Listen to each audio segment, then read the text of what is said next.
Good afternoon, everyone, and welcome. This is Rajiv S. Khanna from immigration.com, the law offices of Rajiv S. Khanna, PC. This is our let me rephrase that. It's a weekly, every Thursday, call for the community. One Thursday, it is on our private bridge, like you have it today, and another Thursday, it is on LinkedIn audio. I will try to answer as many questions as I can. Regrettably, the speed of question posting in our forums was a lot faster than our team could get to. Normally, I close the thread after 11 questions, but today we have 18 questions. I doubt very much we are going to have time for new questions. So if you have new questions, I'm sorry I may not be able to take them today. Okay? And I already have enough people in the call that I might have to, maybe in a minute or two, I'll lock the conference. I'll answer the questions that have been posted. I didn't get any time to read these questions ahead of time, so I could not mark frequently asked questions. It's been a particularly busy week for me. But welcome, everyone. I'm happy to see you all. Today is February 29th, and we are starting this call a couple of minutes late, 12:32 p.m. All right. With that, let me go to the posted questions. And each time I answer a posted question, I will invite you to have a follow-up. No new questions, only follow-ups. Now, I may not have time for new questions. Let me lock the conference also. I think we have enough people. The conference is now locked. Let's go to the first posted question on the forums. So this one is H1B visa port of entry and re-entry. Somebody got their H1B issued for the first time for the first travel. Can they select a different port of entry? This is for immigration or H1B? Yeah, for both you can actually select different port of entry. Should they anticipate additional inquiry? Well, whatever the truth is, I mean, if you are landing in a port other than where your job is, obviously you have a reason for it. Maybe your cousin lives there, or maybe you got a cheaper ticket to that port. So whatever that reason is, you should always be forthcoming and truthful with the government. There's no need to create any kind of misrepresentation. Then the second part of the question is, in the event that an individual on an H1B exceeds the 90-day period, I do not know what that 90-day period means. I think you mean 60-day grace period. And I don't know what your questions mean. If you are here, I can try to answer your questions because these questions don't make any sense to me. Press *5 if you are here who posted the question. Okay, I don't see you. In the event that an individual on a visa exceeds the 90-day period, I don't know what that 90-day period is, necessitating a return to their home country, how soon can they enter on the US?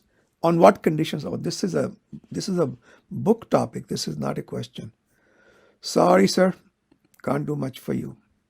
All right. That said, next question. H1B grace period expire. Oh, I'm sorry. I forgot to ask. Do you have any follow-up question on this entering on a different port, guys? You can press *5 if you have a follow-up question. No new questions, please. All right. Let's go on to the second question. 2-year STEM OPT EAD issued incorrectly. Okay.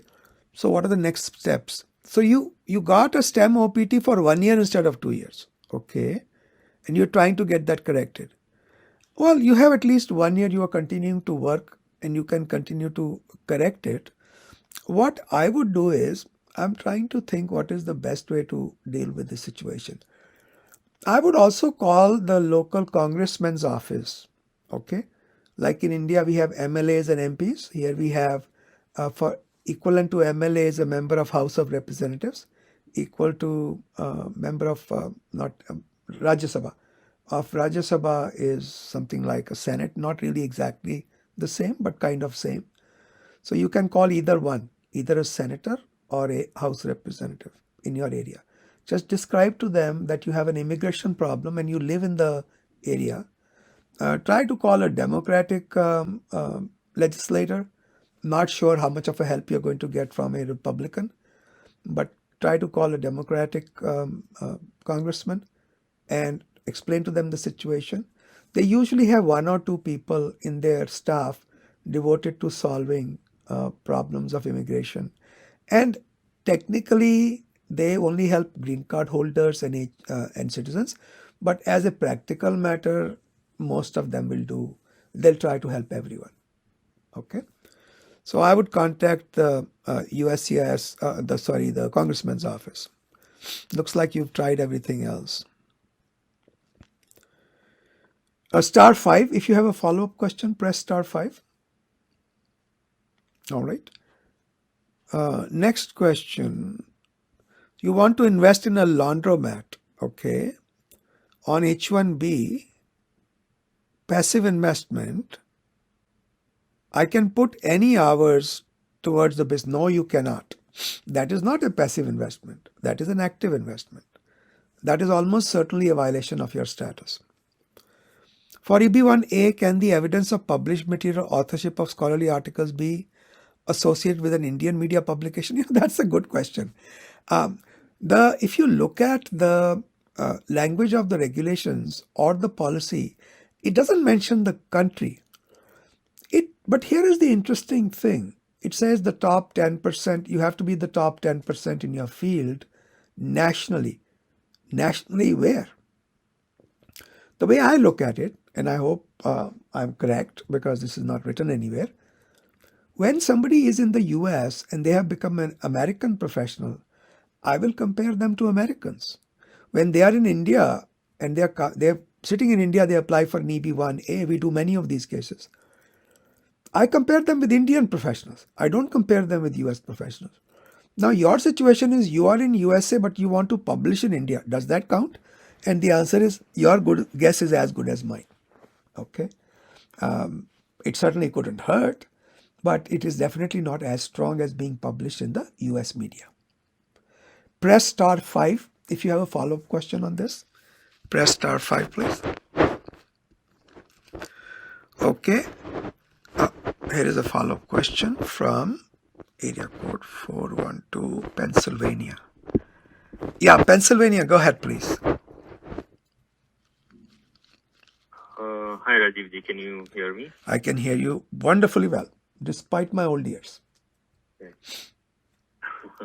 Great, thank you. Thank you for taking up the question and answering the question as well. Gigi. I did have a follow-up question on the first one, the laundromat business thing. I just wanted to quickly clarify. When I said any hours, I didn't mean like necessarily contributing towards actively managing the business, but things by any hours I meant basic understanding of not running the business per se, but like if it's an investment, how the investment is going, all those financial side of things, not managing day-to-day work, but just about anything that might require my involvement.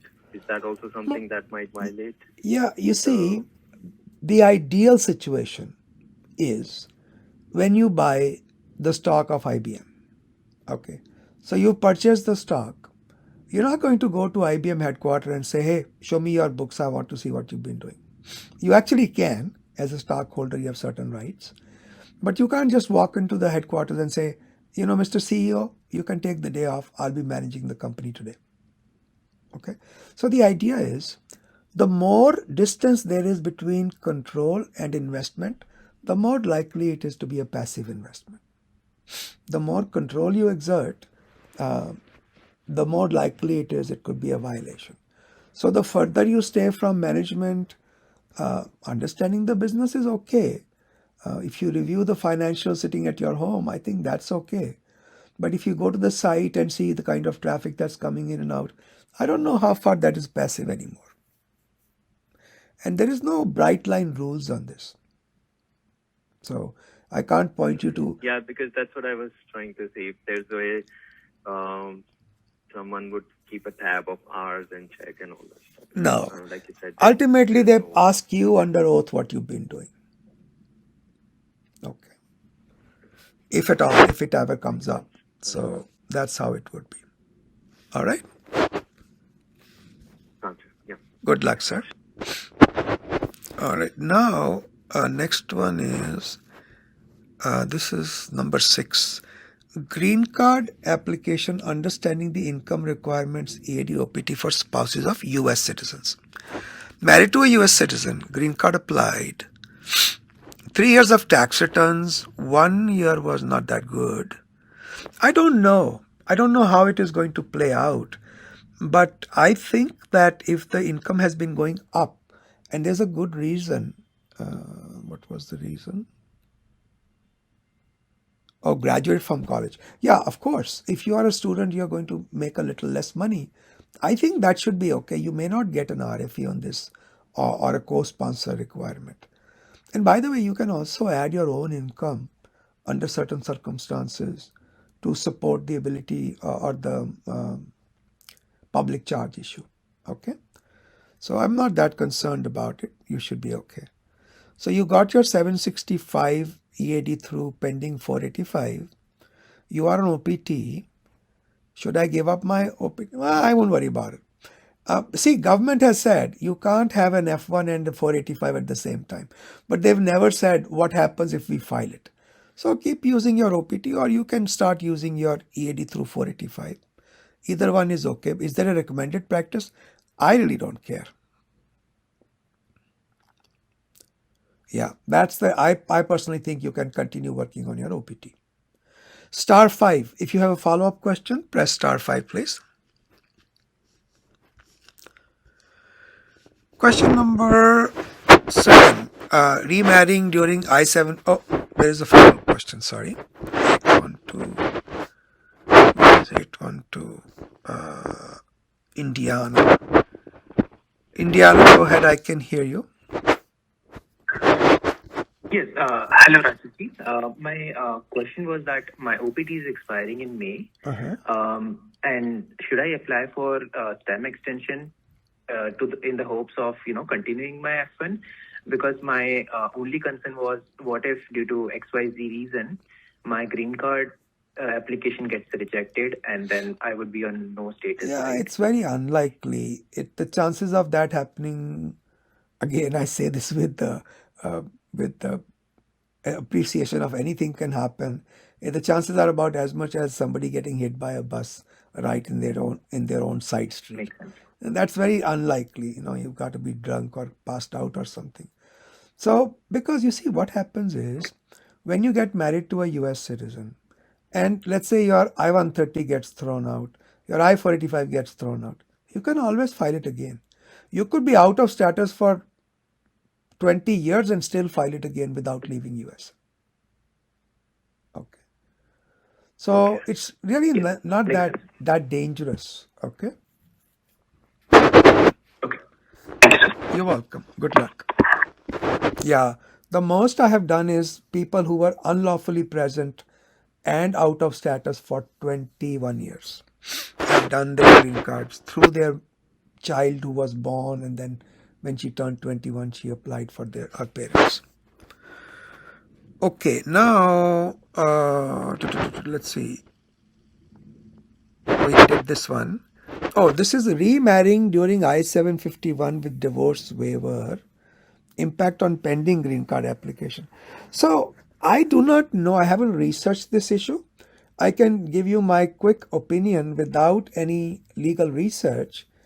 I think if your 751 is pending, marriage was entered into in good faith, divorce is finalized, and you want to get married again, I think that should be okay, as long as there is a good explanation for this quick turnover of spouses. Okay. So I think you should have a lawyer specifically research this issue.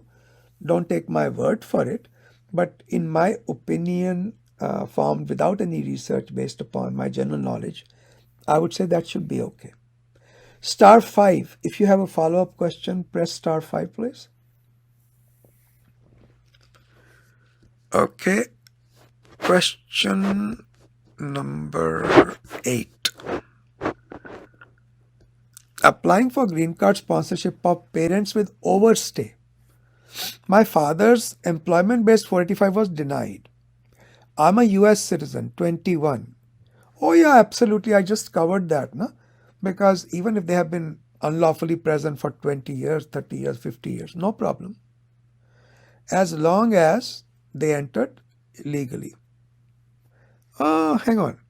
They overstayed on their EADAP. Wait.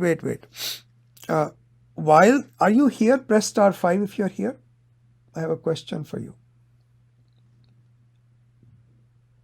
Okay, so if they only got issued an advance parole but never traveled, there is no problem. You can apply for their green card. Now, if they traveled and came back on advance parole, I still think it's okay, again speaking from general knowledge, because if I remember correctly, the requirement of the law is you must have entered legally. And advance parole is also legal entry. So I don't remember the law in detail. You can have that looked. But if they never traveled, they just got an advance parole, that by itself does not have any impact on your ability to get them their green card while they are still here. Okay. *5 if there's a follow-up question. Press *5. Hey Liana, question number 9. Okay, EB1A denial, L2 status expiring, impact on EB2, I-485 eligibility with unauthorized work. I'm in L2 which expires. I'm considering applying for EB1A. If it is denied after I've obtained my EAD extension. Liana, are you here? Press *5 if you are. Liana, if you are here, press *5. I'm not quite sure what you are planning. Oh, damn. I wish you were here. So, I'm considering applying for an EB1A if my EB1A is denied after I've obtained an EAD extension. Which EAD extension? Because if your L2 is expiring, how are you getting EAD extension? Let's say you get your EAD under the 485 that you filed with the EB1A. Would I be eligible to file I-485 under EB2 category? Well, this is a complicated question, because typically what happens is when you have no other status except 485 pending, you are not considered to be in status. So you would have to step outside USA and come back and apply for 485. But if the 485 is still alive and you file an EB2, EB1A is not denied, you can actually move your 485 over to the EB2 case. That's the interesting thing. But if EB1A is denied, then that 485 is gone. That's the best I can tell you, guessing about what you're asking me. Okay. *5, if you have a follow-up question, press *5.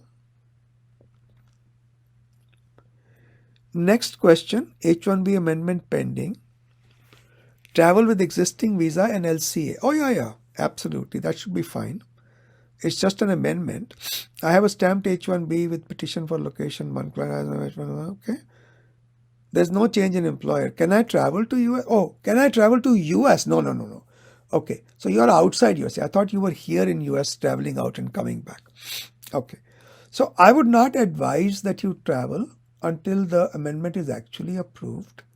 But if you do have to, for whatever reason, carry a copy of the amendment. I'm not sure you're going to be allowed or not allowed. It's difficult for me to predict that. So the safest course of action is just wait. I can't think off the top of my head whether the government is definitively going to allow you or not allow you to enter USA while the amendment is pending. You can travel during extensions. You can even travel during transfers. Can you travel during amendment? But this is travel outside from inside USA out and back again. Can you enter while all these things are pending? I do not know the answer to that question. Never really looked at it. Sorry. Okay. My best guess is yes, but have it looked at. *5, if you have a follow-up question, press *5. 11. H1B status and travel after resignation. I am presently holding an H1B, intend to return to India. My H1B status will pause once I leave, yes. If I plan to return for travel or business after 6 months, do I need a B1, B2? Absolutely. Don't travel on your H1B. That's not proper. Any major visa related things I need to sort out. I can't advise on a question like that. But basically your H1B is automatically on pause until you are ready to get another H1B transfer and come back in. But if you want to come for a short visit, do not use your H1B. Get a B1, B2. And you can still get an H1B. Getting a B1, B2 does not cancel your H1B potential. Okay. *5. If you have a follow-up question, press *5.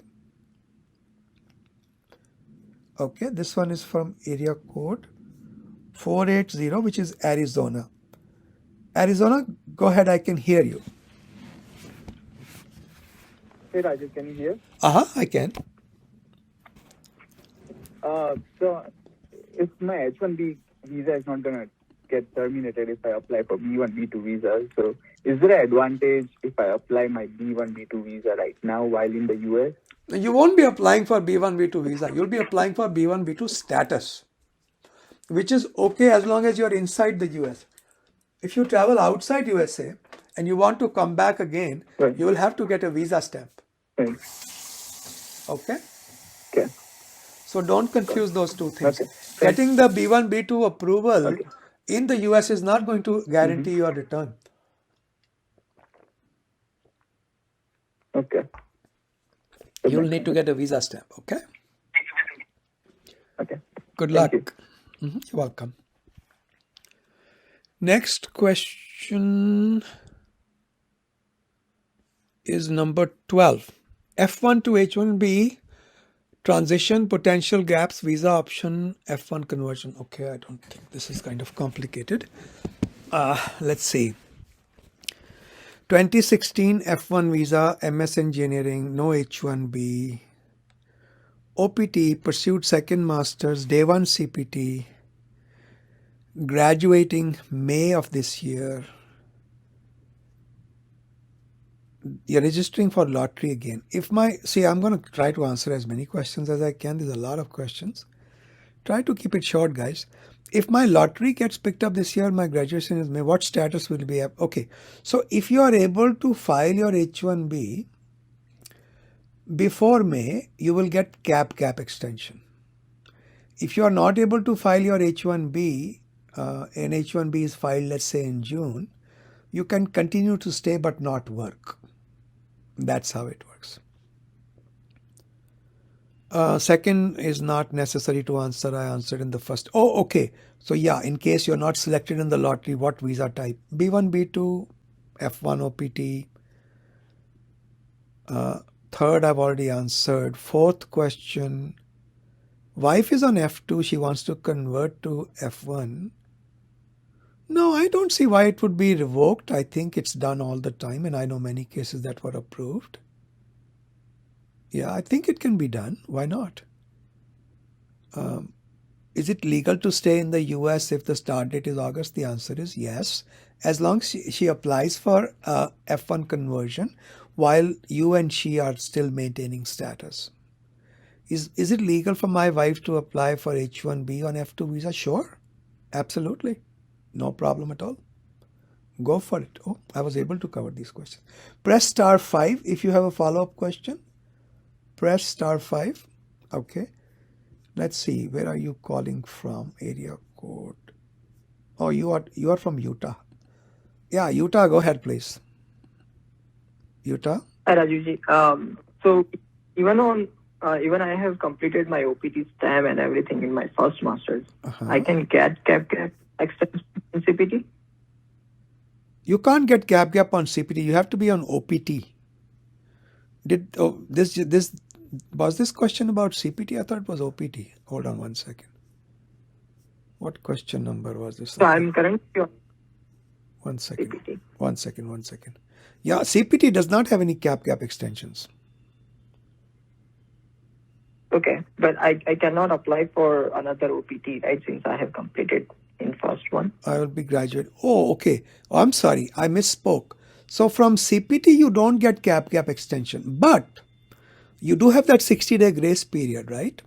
So if your CPT ends in May and you get your H1B filed within 60 days of your CPT ending, you should be, or your F1 status ending, you should be able to stay in the US waiting for your H1B. Have it double checked by your lawyers. It works like this for OPT for sure.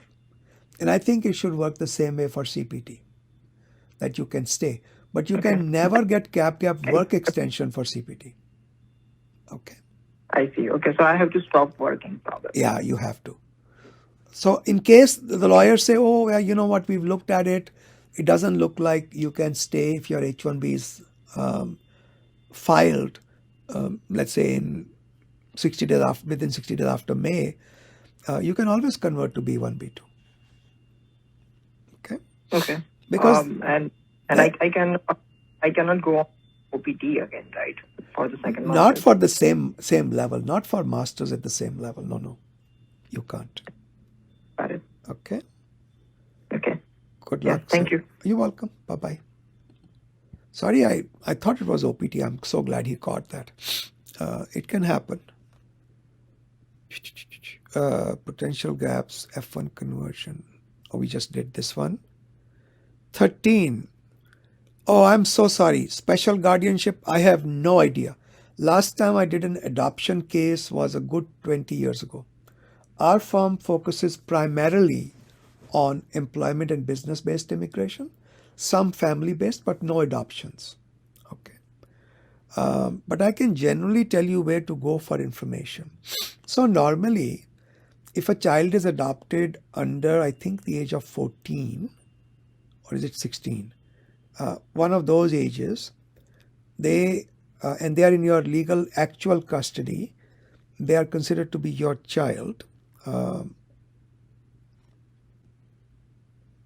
And you should be able to bring them to the US on an I-130. I'm trying to remember. Then why do we have to go through the Hague Convention processes? Because I remember doing an adoption or a bunch of adoptions in India, and we had to go through the Hague Convention processes, which are different. I'm so sorry. I don't want to make guesses. I could be totally off base on this. So I don't know exactly what the law on this is. Like I said, I'm just making guesses. Sorry, can't help you. Next question. Incorrect date of birth on son's green card. Correction options. Can it be changed after he was born in India? You've got 1 month difference. Yeah, sure. If you can prove it, you can apply for a correction, and I believe the form will be form I-90.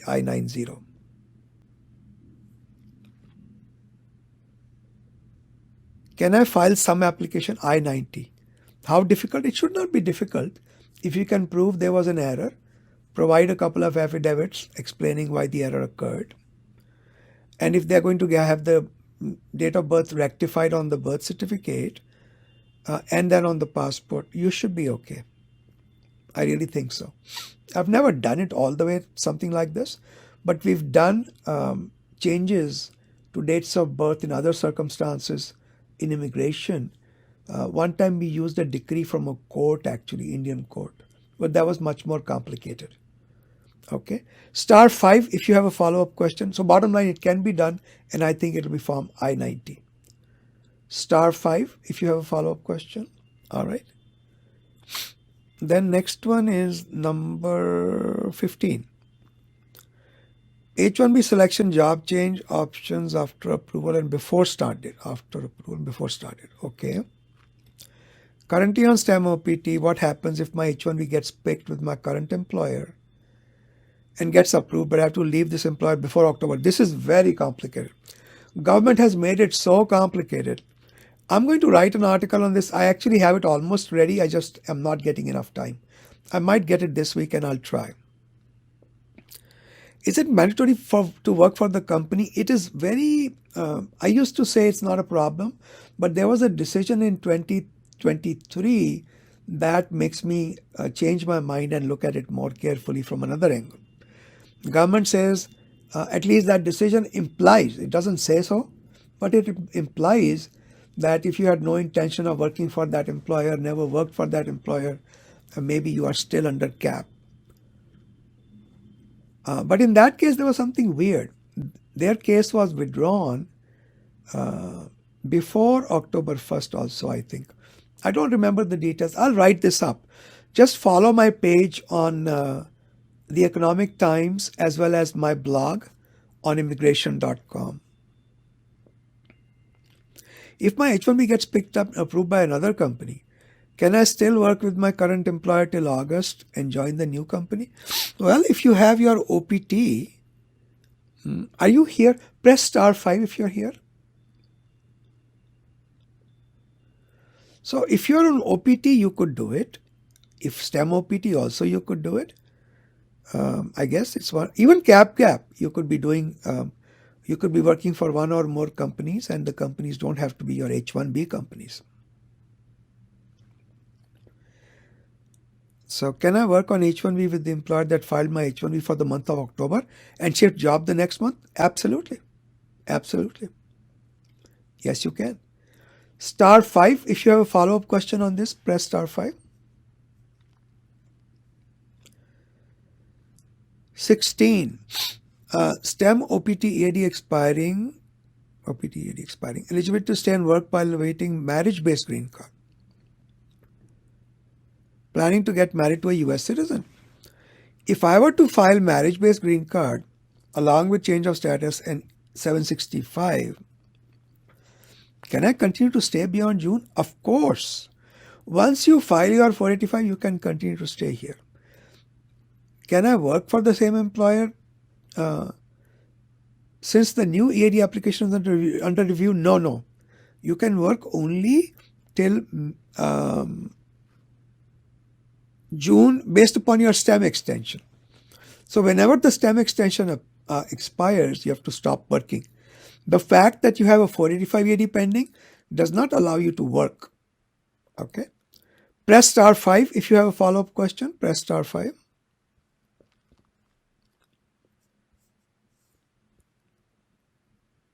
H1B extension expiring soon. Eligibility for H1B amendment and continued work authorization. My 240 days on H1B extension petition will complete in March. 240 days, okay? Well, one key question here is, was that an extension with change or without change? If it is with change, you can continue working as long as the case is pending. If it is without change, you can only work 240 days. After that, you can stay but not work. Okay?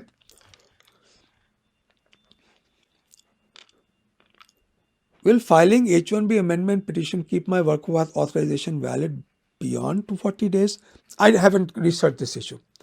If you have why don't you premium process your case? That's one thing I don't understand. Hang on. You filed, or you are trying to file an amendment. Yeah, amendment, if I remember correctly, both amendment and extension without change allows you to continue working as long as the H1B is pending. There is no 240 days on that. Okay? But does this work even when there is an extension and you're towards the end of that extension pending? I don't know. I would have to research it. But it certainly seems possible. But I'm speaking from common sense or legal common sense, not necessarily from an exact knowledge of the law that applies here. Okay. *5 if you have a follow-up question. So I think it certainly is possible. I don't remember. I think I've looked at this issue a few years back, but I don't remember what I had decided. Okay, guys, this went a lot faster than I had anticipated. Last two questions. US pilot employment. Currently, I'm a pilot, bachelor's in aeronautics, also F1 visa. Do airlines sponsor H1B visas? Oh no, I have looked at this many times. See, unless the job requires a bachelor's degree, it doesn't qualify for H1B. The last time I looked into it a few years back, the commercial airlines don't have to have a bachelor's degree. Pilots don't have to have a bachelor's degree. Okay, in a specific discipline also. So I don't think there is any possibility of a H1B for these jobs. You can apply for, see, that's another thing. People keep telling me, well, especially pilots, that pilots can get NIW. I'm not aware of any such provision in the law that pilots have a specific favor in getting their green cards approved under NIW. I don't think they can. Press star 5 if you are here and have a follow-up question. Press star 5.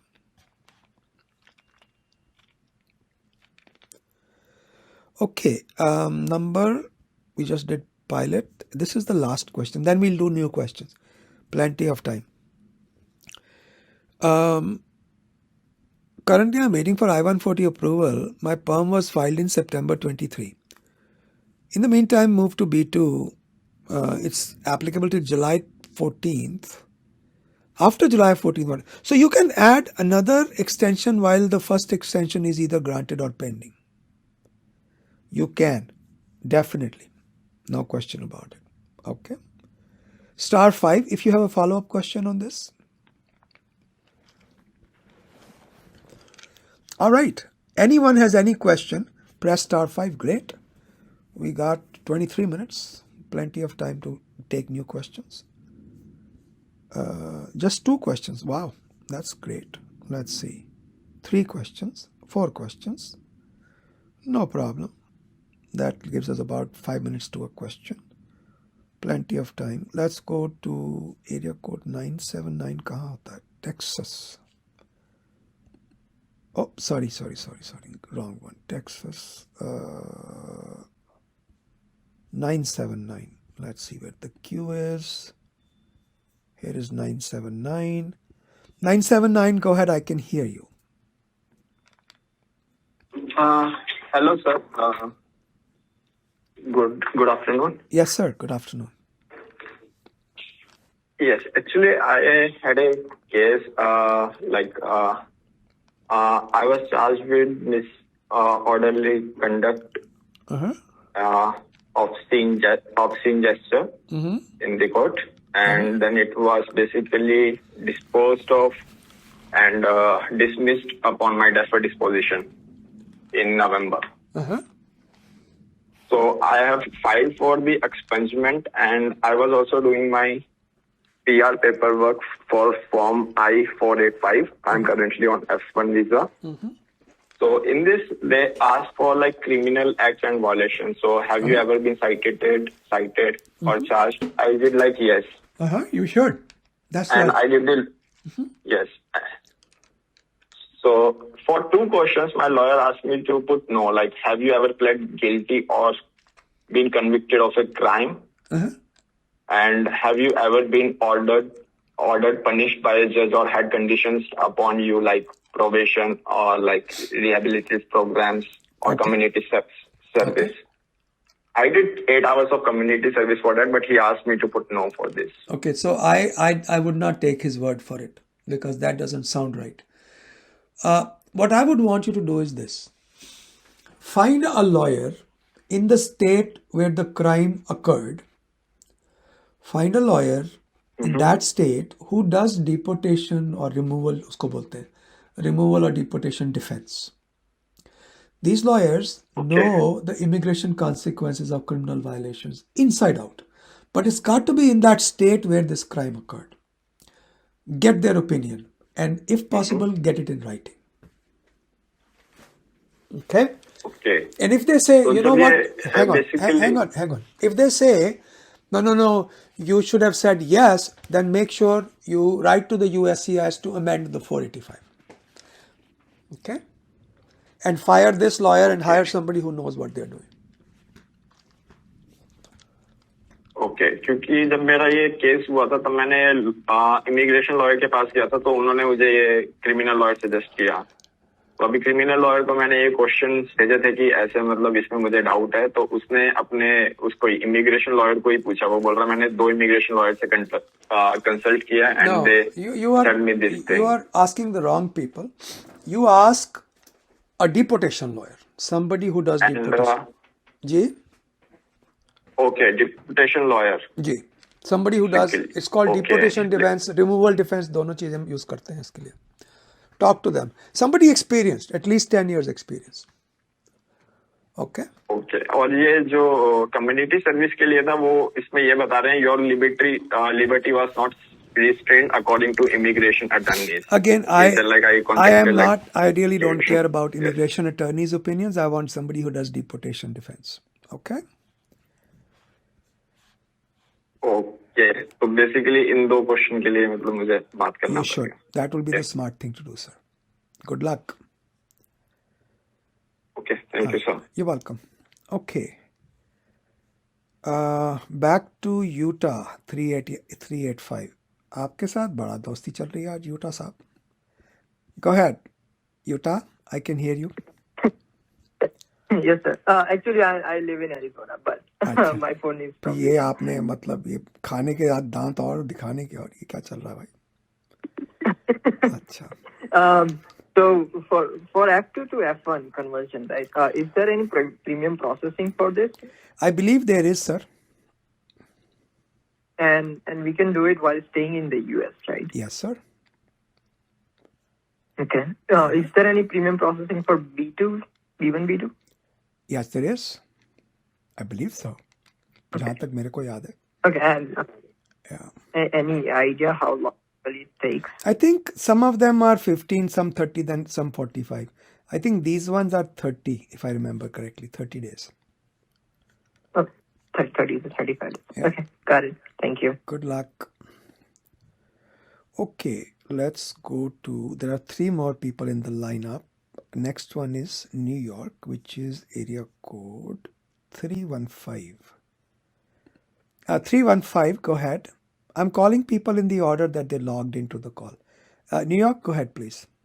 Yes. Okay, yeah. So my question was, I graduated this May. So after that, I was working on my EAD. Then in September, in the second lottery, I got my H1B. So my H1B status started from October. Now I got laid off. And my question is, in this 60 days, I think we spoke initially when this call was on. You mentioned that on the I-94, the date, the approval letter will have the I-94 date, and that is 2026. No. So in this duration, Hang on. That's not what I said. That's what you heard. So let me tell you what I said, or maybe I misspoke. Let's just make sure we understand. Okay. So when you are in the United States, for example, on F1 status, and you apply for a change of status to H1B, okay, what happens is Yes. the original approval notice, which goes to the lawyers, actually has an I-94 perforated at the lower third or fourth in the approval. So there is the approval on top. Okay. Right underneath that, you have to tear it off. There is the I-94. Okay. Do you have your I-94? Yes. Okay. That I-94 should say class of admission or class granted, something like that. H1B. Does it say that? Yes. Yeah. ठीक है, तो then you're all Yes, it set. does. Then you're all set. Then Okay, you're, so that means then I'm on my H1B, so मेरे को OPT, EAD, I don't have to, go and contact international service in the college. जो भी होगा, that will be based on H1B इसके आगे. नहीं, अब आप बड़े हो गए हो. अब आप स्टूडेंट नहीं रहे हो, अब आप H1B हो गए हो. समझे ना? Okay. तो अब आपका स्कूल से got it. Also, स्कूल से आपने पल्ला छुड़ा लिया अपना. अच्छा, okay.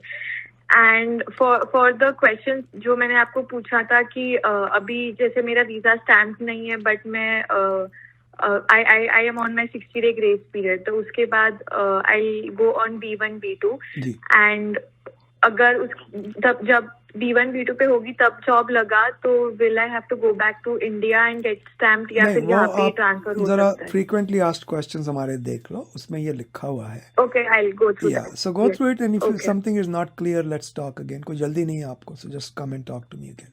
All right? Okay, all right. Thank you so much. You're welcome. Good luck, ma'am. Okay, ये कहाँ से आ गए? 3 फिर से आ गए. Let's see. Next one is Texas, area code 979. जी 979, I can hear you. Please go ahead, ma'am. Or sir, I don't know. Hello sir, अभी just बात हुआ था मेरा जैसे केस के लिए जी कि मैं I-485 बात कर रहा था, तो लॉयर ने ऐसे बताया. हाँ, अभी मेरा एक डाउट ये था कि अगर मैं ये पेपर वर्क फिल करता हूँ तो इसका कुछ इम्पैक्ट पड़ता है बेसिकली पेपर वर्क पे, इमिग्रेशन प्रोसेस के लिए? पता क्या होता है कि जब आप अपनी वॉलंटरली आके करेक्ट कर देते हो ना, तो that actually has no impact. It should be no problem for you. And whatever you did earlier, you did based upon the advice of your lawyer. So I don't think it's a problem. Not at all. Not even a little bit. Okay? Oh, Good luck. okay. And this case shouldn't impact the chances for the paper work No. getting processed by the US department. I don't see any problem. Okay? और sir अभी मैं travel नहीं कर सकता हूँ basically जब तक मेरा I-131 प्रोसेस नहीं होता है, right? Absolutely. That is correct. Okay? Unless you are on H1B. Talk to And your sir, lawyer. yeah. I'm not going to comment on that. Talk to your lawyer.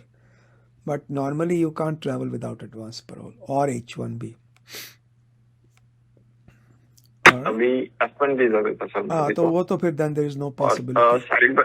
Or another thing is, when you have a criminal issue in the background, the rules for travel can be totally drastically different. So please be careful. Don't travel. Talk to your lawyers. Okay? And sir, this is a different question now. I was processing the visitor visa for my parents, but there was like some issue in the paperwork कि उनका passport में basically last name था ही नहीं, और profile जो बनाया वो visa portal में उसमें बेसिकली नाम फिर अलग अलग डाल दिया. जैसे I won't have first time और to. last name मतलब पासपोर्ट में एक ही साथ है. I won't have time to cover all that. This name problem, you said this is in their tourist visa. किस चीज में है ये? टूरिस्ट वीजा D2 के लिए, लेकिन DS-160 में करेक्ट करके डालता हूँ तो रहेगा, क्योंकि मैंने मेल किया उनको यूएस डिपार्टमेंट को. They are basically telling when you come for appointment tell us that and fill the DS-160 form correctly. Yeah, so that is it. Then they tell you what to do. अब मैं क्या बताऊंगा आपको? I have no idea. I would have done the same thing you did.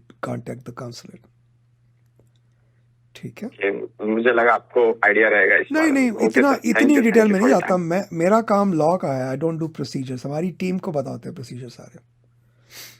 Okay sir, good luck. Okay, so yeah I am focused totally on law. Area code 812 Indiana. ये भी repeat customer है. Okay.